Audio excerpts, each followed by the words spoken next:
Hi, I'm Amy D. I'm a funny motivational speaker. I live in St. Cloud, and I am really blessed to have my two daughters and my mom living here in town with me. And I feel really fortunate about that. But sometimes I have to be honest, I feel overwhelmed with helping everybody. And in my family circle, I've always taken on a lot of responsibility. And so, to be honest, I sort of see myself as large and in charge. So there is a life lesson I keep having to relearn. It happens all the time, and I gotta be honest, it happened again today. So at 6 o'clock this morning, my youngest daughter called saying, "Mom, my car was stolen."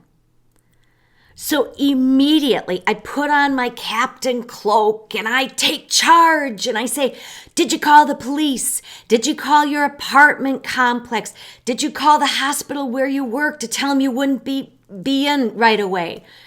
And then I start thinking about her next car and I think, "Oh, I'll have to buy her another car. How much should I spend? And where should I buy it?" And everything just happens within seconds. And suddenly I'm just feeling so overwhelmed by it all. But here's the thing. Sofi did not ask me to buy her a car. She did not ask me for anything. And here's the other thing. Of course she called the police. Of course she called the apartment office, and she called her job to tell them she wasn't going to be in there today. Because Sofi is a 25-year-old, very responsible young woman. She graduated in May of 2020. She took 18 credit hours throughout her college career, worked over 40 hours a week, and now she's starting grad school in the fall. She's okay. If she needs me, I'll be there to help. But overall, she's got this. So then my oldest daughter, Christine, she lives in town too, and she's pregnant with my first grandchild. I'm so excited, due any day. But if I'm talking with Christine and she even mentions that she's tired and that she's not sure what to make for dinner, immediately I slam on my hero helmet and I think I'll make her tater tot casserole, spaghetti casserole, scalloped potato casserole, and then she can freeze it and I'll make sourdough bread and apple crisp and brownies. I'll stuff your freezer with food. And then I'll go and spend 2 days making all this stuff. And here it is again. Christine never asked me to make all this food. I mean, she'll use it, she'll be grateful for it, but she never asked me.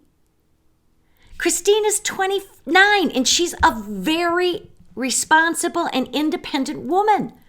She and Andrew just moved here from Washington State, where they managed to live all by themselves without me. And now they bought a brand new house in St. Cloud. She's got this. My mom lives in a beautiful senior living complex in town, and I talk to her every day and I see her a few times a week. I do all her grocery shopping for her. I take her to her medical appointments. I take her to the pharmacy. I take good care of my mom. But sometimes while I'm talking with her on the phone, she'll mention that she slept really late, that she didn't get up until 10 or 11 o'clock. And then she'll say something like, "I like to sleep late. It makes my day go faster." And immediately I think, Mom's depressed. And I squeeze into my guilt girdle and I start shoulding on myself. I should try harder. I should spend more time with her. I should call her twice a day. But here's the truth. Mom manages really well. She has lots of friends. She has lots of activities. Everything is fine. And besides, she didn't should on me. I should on myself. My point is, when I feel overwhelmed, I have to recognize where I am being overly responsible, where I am taking on too much.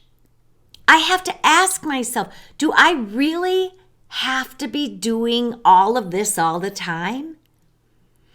Of course, as women, we want to feel responsible. We want to feel in control of our lives. We want to feel like We want to feel like we're in charge.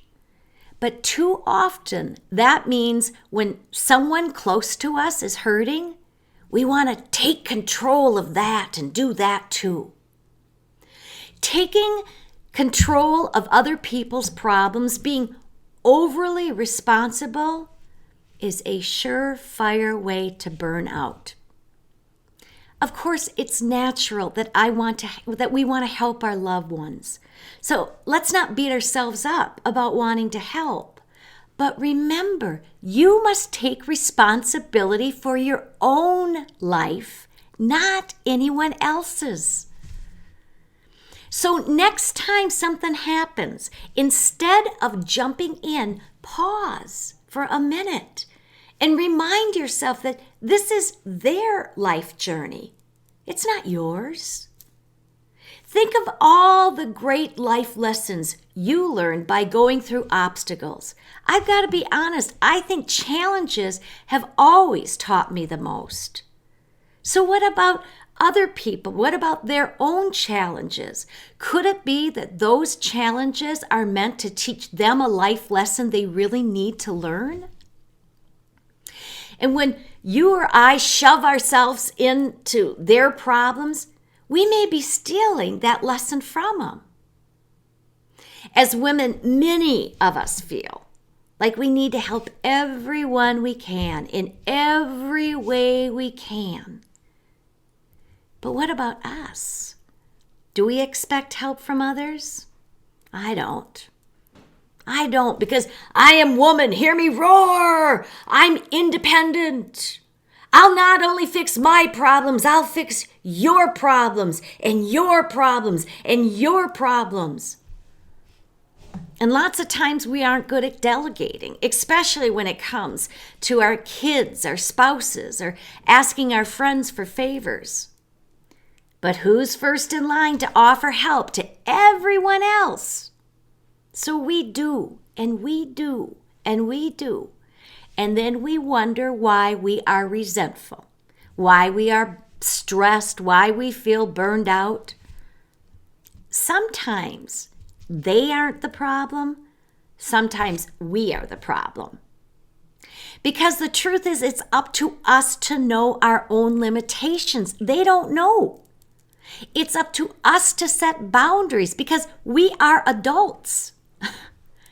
So next time you feel the urge to put on your Captain Cloak or your hero helmet or squeeze into that guilt girdle, put on your big girl panties instead. Take an honest look at yourself and ask, where have I been overly responsible?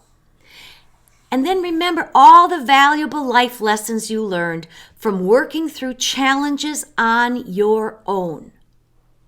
When you stop taking responsibility for everyone else, you hold on to your power and you allow your loved ones to find their own power. Then everyone wins. Because then everyone gets to be the hero in their own story and the captain of their own ship.